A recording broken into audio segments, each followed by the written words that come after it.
Assalamualaikum warahmatullahi wabarakatuh. Selamat pagi semuanya. Selamat pagi 11 MIPA 5 yang sedang mengikuti pembelajaran jarak jauh bersama Bu Ajeng Alisa Narulita. Maaf, Tipo. Oke, nah untuk pembelajaran mata pelajaran matematika peminatan kali ini, jadwalnya hari ini adalah matematika peminatan ya.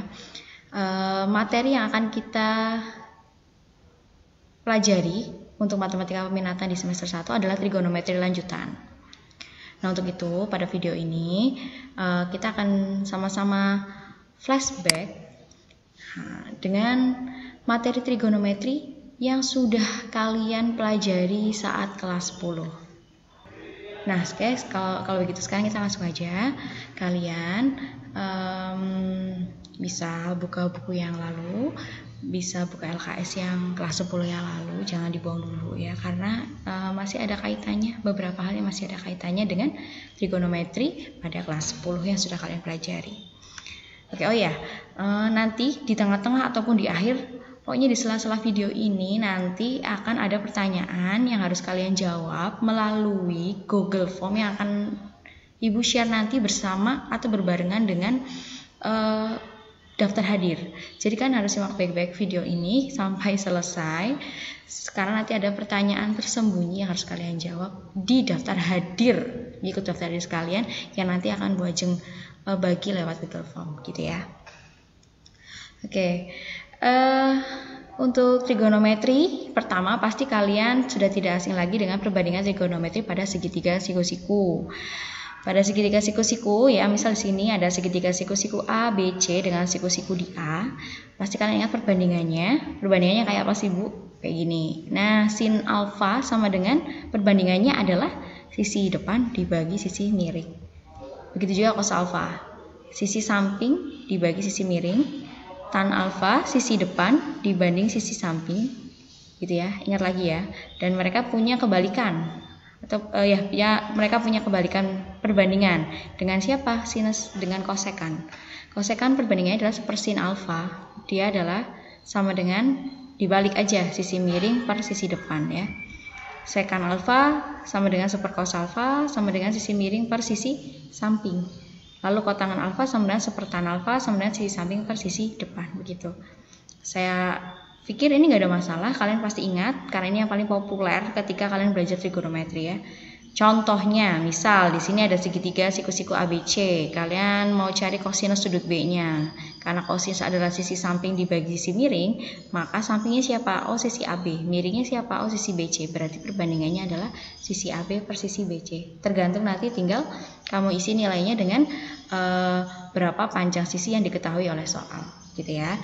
Selanjutnya, perbandingan trigonometri sudut istimewa. Nah, ini pasti kalian juga semoga masih ingat tentang sudut istimewa. Sudut istimewa itu terdiri dari sudut awal saja. Nah, ini ada sudut 0 derajat, 30 derajat, 45 derajat, 60 derajat, dan 90 derajat. Oke ya. Itu sudut-sudut yang berada di kuadran pertama, dasarnya itu. Tapi nanti bisa efek ke kuadran yang lain. Nah, untuk di kuadran pertama, ini harus hafal. Bu Ajeng selalu mengatakan, kalau sudah pernah diajar sama Bu Ajeng ya, pasti ini wajib ain hafal.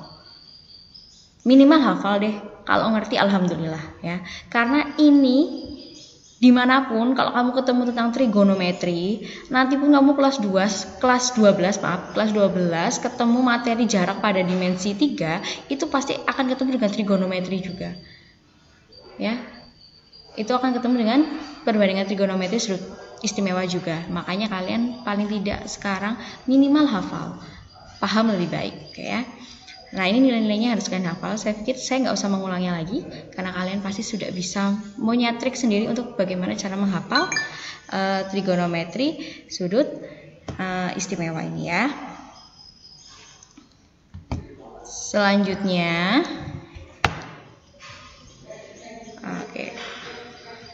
perbandingan trigonometri sudut di berbagai kuadran. Nah, ini juga jadi kuadran, pakai sistem kuadran ya. Kita tahu kalau misalnya dari koordinat kartesius itu dia punya 4 kuadran, yaitu kuadran 1, kuadran 2. Kuadran 1 itu antara 0 sampai 90 derajat, kuadran 2 antara 90 sampai 180 derajat. Kuadran 3 dari 180 derajat sampai 270 derajat. Kuadran 4 270 derajat sampai 360 derajat. Nah, di kuadran 1 ingat semuanya positif. Kalau di kuadran 2 sinusnya yang positif. Di kuadran 3 tangannya yang positif. Di kuadran 4 kosinusnya yang positif, ya. Kalian bisa pakai singkatan-singkatan yang mempermudah kalian. Ada yang pakai, kalau Bojong biasanya pakai terbalik ya, kota sial, al to all semuanya maksudnya, atau semua sindikat tangannya kosong. Terserah kalian mau pakai singkatan apa aja deh, terserah. Yang penting kalian bisa ingat gitu ya. Nah, untuk di kuadran 1 udah jelas sudutnya kan lancip dia ya, alfa. Terus di sini ada yang merah nih. Kalau yang merah ini adalah sudut ganti. Nah, ingat ya, ada sudut ganti dan ada sudut yang tetap. Maksudnya ganti sama tetap apa? Nanti kalau misalnya kita pakai sudut ganti, berarti perbandingannya nanti berganti. Jadi begini, sinus berganti jadi kosinus, kosinus berganti jadi sinus, dan tangan berganti jadi kotangan, begitu. Nah, yang merah ini ganti ya. Nanti kalau kamu pakai hitungan yang merah, ini nih, hitungan yang merah ini, berarti nanti kalian wajib mengganti sin kostannya atau perbandingan trigonometrinya. Wajib saat penghitungan. Tapi kalau misalnya kamu pakai rumus yang ini, yang hitam, nggak usah ganti. Sin ya tetap sin, cos ya tetap cos, tan ya tetap tan, gitu ya.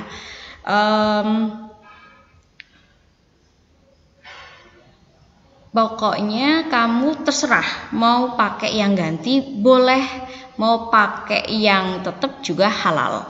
Gak ada masalah ya, jadi suka-suka kalian. Nyamannya pakai apa? Oke ya, selanjutnya bagaimana untuk mengingatkan kembali? Bojong punya contoh. Misalnya contohnya adalah kita mencari nilai dari sin 210 derajat. Bagaimana? Yang pertama kalian lakukan itu adalah dia ada di kuadran berapa nih 210 derajat? Oh, 210 derajat ternyata ada di kuadran 3, betul sekali ya. Antara 180 sampai 270. Karena dia ada di kuadran 3, berarti kita pakai aturan yang ada di kuadran 3. Cuma tangannya yang positif. Oh, ini sin, berarti nanti jadi nilainya negatif.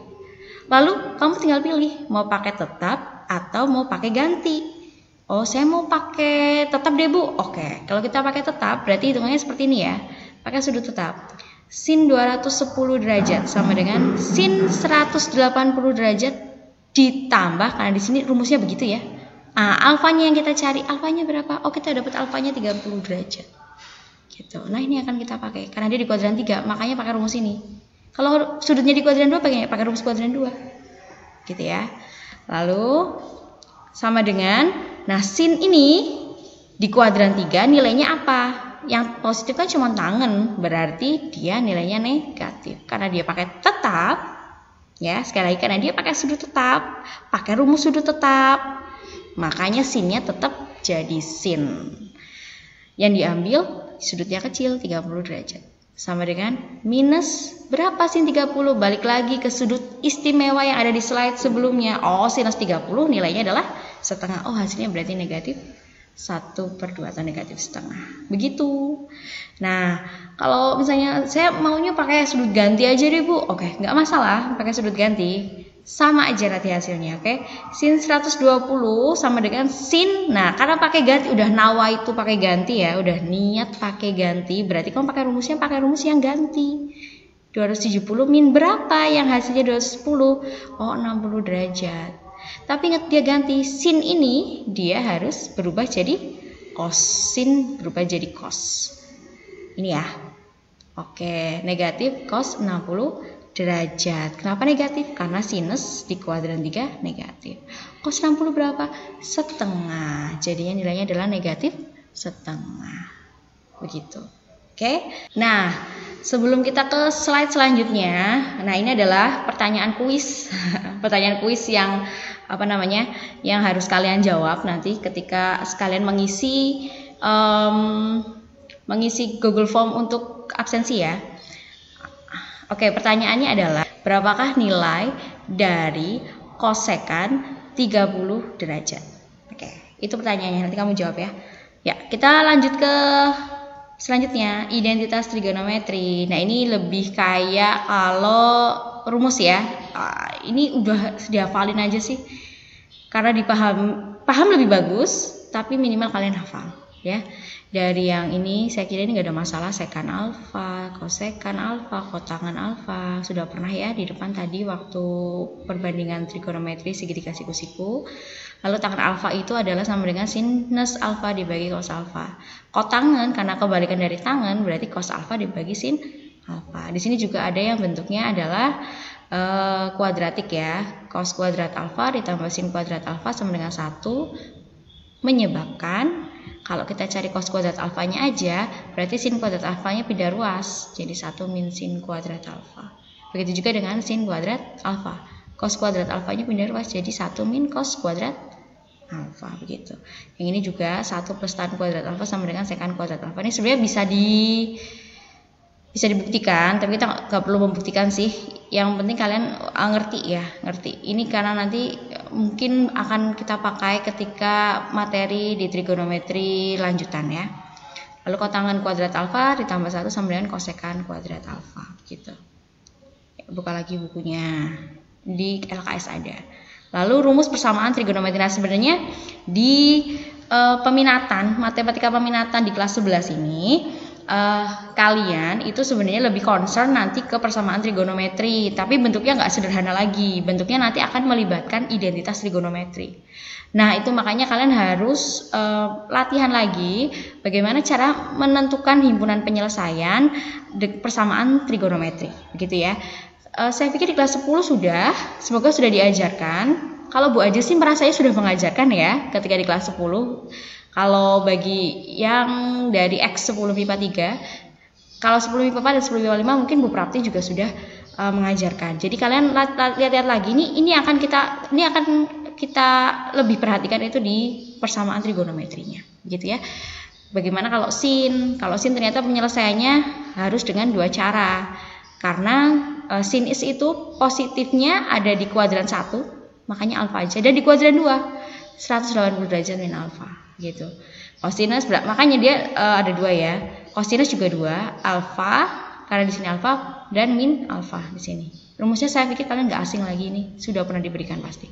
Kalau tan cuma 1 rumus nih dan dia 180 derajat di sini karena dia periodenya adalah 180 derajat. Kalau yang masih ingat pasti tahu kenapa dia 180 derajat tuh di situ. Oke. Sudah selesai untuk review materi trigonometri di kelas 10 pada hari ini. Nah, saya harap kalian tetap belajar, tetap semangat, tetap banyak latihan karena matematika itu sebenarnya cuma butuh latihan aja, gitu ya. Banyak latihan, saya yakin kalau kalian nggak bisa, tapi kalau banyak latihan, rajin latihan, bener-bener niat latihan, niat belajar gitu, kalian nggak ada masalah saya pikir. Ya, tanya kalau nggak ngerti, tanya sama yang, kalau misalnya kamu kurang nyaman tanya sama Bu Ajeng, silakan tanya sama yang teman yang kamu anggap lebih dari kamu gitu dan lebih paham daripada kamu. Kalau misalnya mau tanya sama Bu Ajeng, silakan. Bu Ajeng sangat terbuka sekali. Bu Ajeng malah senang kalau misalnya kalian mau bertanya, berarti kalian ada usaha untuk belajar gitu ya. Oke, semangat buat kalian, tetap jaga kesehatan. Good luck. Untuk pertemuan selanjutnya besok adalah matematika wajib ya. Jadi persiapkan untuk materi matematika wajibnya, nanti kita akan ketemu besok. Dan besok juga masih review tentang hubungannya dengan materi yang terdahulu. Oke, jangan lupa isi absensi. Assalamualaikum warahmatullahi wabarakatuh.